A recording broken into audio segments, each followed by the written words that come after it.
Hello student, हम लोग पढ़ रहे हैं जेनेटिक्स। और जेनेटिक्स के लास्ट क्लास में जो हमारा टॉपिक चल रहा है वो चल रहा है साइटोप्लाज्मिक इनहेरिटेंस या कोशिका द्रव्य वंशागति।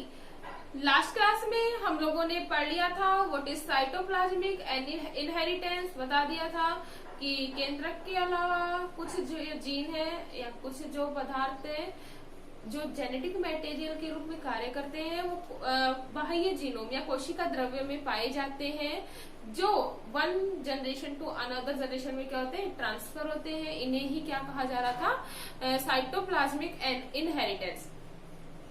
इसके साथ ही साथ हम लोगों ने मैटरनल इफेक्ट पढ़ लिया था। मैटरनल इफेक्ट भी बता दिया था कि माता के गुणों का प्रभावी या अप्रभावी अवस्था में होने पर भी शिशु में जाना या संतति में चले जाना, संतति में अपना इफेक्ट शो करना क्या कर रहा था, मैटरनल इफेक्ट। और इसके साथ हम लोगों ने पढ़ लिया था comparison between nuclear inheritance and cytoplasmic inheritance. इतना क्लियर है। नेक्स्ट अब जो हमारा आज का टॉपिक है वो है characteristics of the cytoplasmic inheritance. तो अपना जो टॉपिक है वो है characteristics of the cytoplasmic inheritance. Characteristics of inheritance of plasma gene. Characteristic of plasma gene of inheritance। अपना क्या टॉपिक है, characteristics of plasma gene of inheritance. मतलब प्लाज्मा जीन की वंशागति के अभिलक्षण। क्या है अपना टॉपिक, प्लाज्मा जीन की वंशागति के अभिलक्षण। क्लियर है। तो हम लोग इसमें पढ़ेंगे प्लाज्मा जीन कौन सी है, साइटोप्लाज्मिक इनहेरिटेंस। कौन सा है भाई, साइटोप्लाज्मिक इनहेरिटेंस है। तो अब हम पढ़ेंगे कि इसमें क्या क्या विशेषताएं पाई जाती है, प्लाज्मा जीन की इनहेरिटेंस में क्या क्या विशेषताएं पाई जाती है। इतना क्लियर है। इससे पहले हम लोग बात करेंगे यूनिट ऑफ साइटोप्लाज्मिक इनहेरिटेंस, या हम लोग बोल सकते हैं जीनोम की इकाई क्या होती है, कोशिकांग जीनोम की इकाई। कोशिकांग जीनोम की इकाई, कोशिकांग जीनोम की इकाई के बारे में बात करेंगे। फर्स्टली स्टूडेंट, कोशिकांग जीनोम की इकाई के बारे में जो बताया वो बताया था एक साइंटिस्ट थे, रूथ सेगर। किसने बताया, रूथ सेगर ने बताया। और इन्होंने जो अपना प्रैक्टिकल है वो अपना प्रैक्टिकल किया था एक एल्गी पर, नाम था क्लेमाइडोमोनास। किस एल्गी के ऊपर प्रैक्टिकल किया, क्लेमाइडोमोनास। क्या प्रैक्टिकल किया वो देख लेते हैं।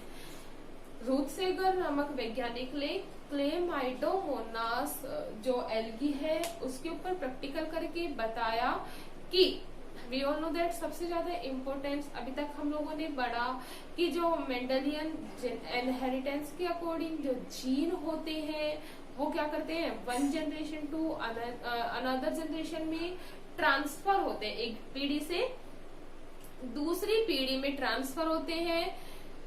ये किसने बताया था, मेंडल ने। लेकिन रूथ सेगर ने अपने एक्सपेरिमेंट के द्वारा बताया कि सिर्फ केंद्रक जीन के अलावा, सिर्फ केंद्रक जीन ही नहीं, इनके अलावा कुछ और पदार्थ भी होते हैं जो साइटोप्लाज्म में पाए जाते हैं, वो भी one generation to another generation transfer होते हैं। इन जीन को कहा गया प्लाज्मा जीन। क्या बताया, प्लाज्मा जीन। प्लाज्मा जीन नाम दिया किसने बताया इसके बारे में, सबसे पहले रूथ सेगर नामक वैज्ञानिक ने। इन्होंने बताया कि कोशिकांग जो होते हैं या जो सेल ऑर्गन्स होते हैं, सेल ऑर्गेनल्स जो होते हैं, उनमें उनके साइटोप्लाज्म में विशेष टाइप के जो जीन है वो प्रेजेंट होते हैं जो one generation to another generation transfer होते हैं। तो ये था हमारा कोशिकांग जीनोम की इकाई के बारे में। अब हमारा जो मेन टॉपिक है वो है characteristics of the plasma gene of inheritance. तो देखिए बहुत सारी कैरेक्टरिस्टिक्स पाई जाती है प्लाज्मा जीन इनहेरिटेंस में। फर्स्ट जो है हमारा वो है नर तथा मादा जनकों के नर तथा मादा जनकों के व्युत्क्रम क्रॉस में, इसमें व्युत्क्रम क्रॉस में असमानता। फर्स्ट क्या अपना नर तथा मादा जनकों के व्युत्क्रम क्रॉस में स्पष्ट असमानता। सेकंड जो है हमारा वो है विसंयोजन की उपस्थिति, विसंयोजन की अनुपस्थिति या एब्सेंस ऑफ सेग्रेशन, अनुपस्थिति। क्लियर है। अगर हम बात करें जो थर्ड है वो है कायिक विसंयोजन। थर्ड क्या है अपना कायिक विसंयोजन। नेक्स्ट अगर हम बात करें तो वो है लाक्षणिक वंशागति व द्रव्य डीएनए में सह संबंध। लक्षणीय वंशागति व द्रव्य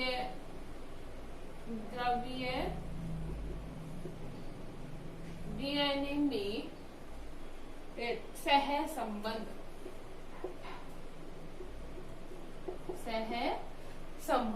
क्लियर है। और जो लास्ट है अपना वो है प्लाज्मा जीन की वंशागति के प्रमाण, प्लाज्मा जीन की वंशागति के प्रमाण। तो it is the important characteristics of the plasma gene inheritance. हम फर्स्टली बात करेंगे नर व मादा जनकों के व्युत्क्रम क्रॉस में असमानता। जो फर्स्ट अपना जैसा कि हम लोग जानते हैं, हम लोग पढ़ रहे हैं plasma gene inheritance. We all know that student plasma gene inheritance is differ from nuclear inheritance. Plasma gene inheritance है जो बिल्कुल डिफरेंट है किससे, न्यूक्लियर इनहेरिटेंस से। क्यों? क्योंकि न्यूक्लियर इनहेरिटेंस में जो रेसिप्रोकल क्रॉस होता है वो F1 जनरेशन में बिल्कुल क्या होता है, सिमिलर। रीजन क्या है कि दोनों जनकों से जो गुण है वो बराबर जाते हैं, दोनों ही जनकों से जो जीन होते हैं वो लगभग समान जाने के कारण रेसिप्रोकल जो क्रॉस है उसके समान होता है। जबकि अगर हम बात करें प्लाज्मा जीन इनहेरिटेंस की तो इसमें असमानता क्यों पाई जाती है, क्योंकि साइटोप्लाज्म के कंसंट्रेशन मात्रा में अधिक होती है, जिसके कारण जो रेसिप्रोकल जो क्रॉस आएगा वो बिल्कुल ही असमान होते हैं।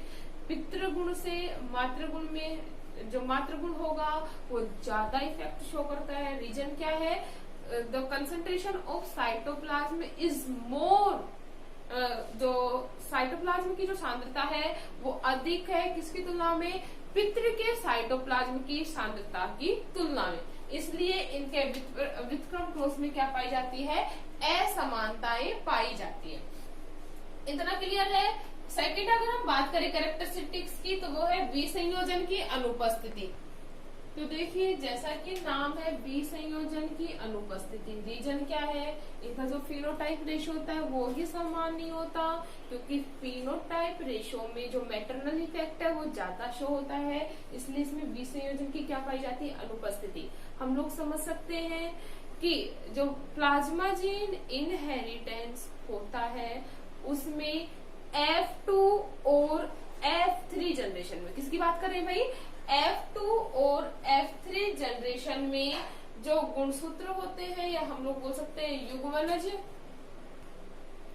युग्मनज में विसंयोजन का अभाव होने से, किसका, विसंयोजन का अभाव होने से केवल मात्र लक्षण ही प्रकट होते हैं इन फिनोटाइप रेशियो। अलग अलग नहीं हुए, क्यों, जो रेशियो है वो इक्वल नहीं है, जिसके कारण उनमें विसंयोजन सेग्रेशन नहीं पाया गया। सेग्रेशन की एब्सेंस के कारण जो फिनोटाइप रेशियो होगा उसमें सिर्फ मात्रत्व लक्षण पाए जाते हैं। तो ये क्या था, इसकी विसंयोजन की अनुपस्थिति। थर्ड, अगर हम बात करें कायिक विसंयोजन की, तो जो प्लाज्मा जीन इनहेरिटेंस होती है, प्लाज्मा जीन इनहेरिटेंस होता है, इसमें जो कायिक विसंयोजन होता है वो होता है माइटोसिस डिवीजन के बाद में। किसमें होगा भाई, समसूत्रीय विभाजन के बाद होता है। जबकि अगर हम बात करें न्यूक्लियर इनहेरिटेंस की, तो न्यूक्लियर इनहेरिटेंस के दौरान जो कायिक विसंयोजन होता है वो माइटोसिस डिवीजन के बाद में नहीं होता। लेकिन इसमें क्या होता है, प्लाज्मा इसमें माइटोसिस डिवीजन के बाद में क्या हो जाता है, कायिक विसंयोजन देखने को मिलता है। नेक्स्ट अगर हम बात करें लक्षणीय वंशागतीय द्रव्यीय डीएनए में सह संबंध की, तो इसको हम एक फैक्ट के द्वारा समझ सकते हैं। लक्षणीय वंशागतीय द्रव्यीय डीएनए में सहसंबंध को वी ऑल नो दैट कि जो सेल ऑर्गेनल्स होते हैं, कौन से सेल ऑर्गेनल्स होते हैं, अकॉर्डिंग टू रूथ सेगर साइंटिस्ट के अनुसार जो सेल ऑर्गेनल्स होते हैं इनके साइटोप्लाज्म में विशेष जो जीन है वो पाए जाने के कारण जो इनहेरिटेंस है वो शो करते हैं। ठीक है, तो क्लेमाइडोमोनास, हम लोग क्लेमाइडोमोनास एग्जाम्पल के थ्रू आउट समझ सकते हैं। क्लेमाइडोमोनास एल्गी पर ही रूथ सेगर ने क्या किया था, प्रैक्टिकल किया था। क्लेमाइडोमोनास में स्ट्रेप्टोमाइसिन जो एंटीबायोटिक है उसका वो क्या है, रेजिडेंस होती है। ठीक है, क्लेमाइडोमोनास के ऊपर स्ट्रेप्टोमाइसिन एंटीबायोटिक का कोई इफेक्ट नहीं पड़ता। जो लवक डीएनए के साथ क्या होती है, सह संबंधित होती है। लवक में क्या पाया जा रहा है, डीएनए पाया जा रहा है, उसके साथ सह संबंधित होती है।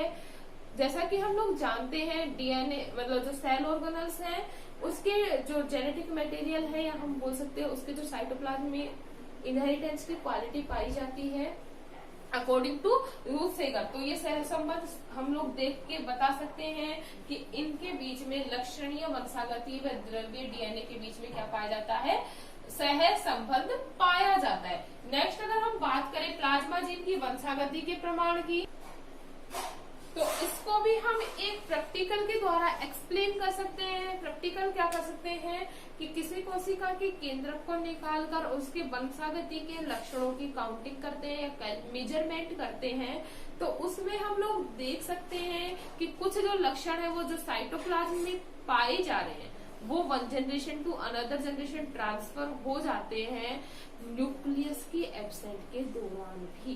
तो इसे हम देख सकते हैं इसमें प्लाज्मा जीन की जो प्लाज्मा जीन होता है वो भी एक इनहेरिटेंस मटेरियल की तरह कार्य करता है।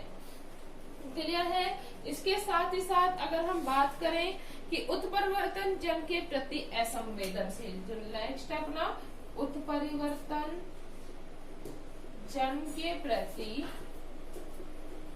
असंवेदनशील, मतलब जो प्लाज्मा जीन इनहेरिटेंस है उसके ऊपर म्यूटेशन का कोई इफेक्ट नहीं पड़ता, ये इसके म्यूटेशन के प्रति सेंसिटिव नहीं होती। तो ये थी हमारी characteristics of the plasma gene of inheritance. Clear है।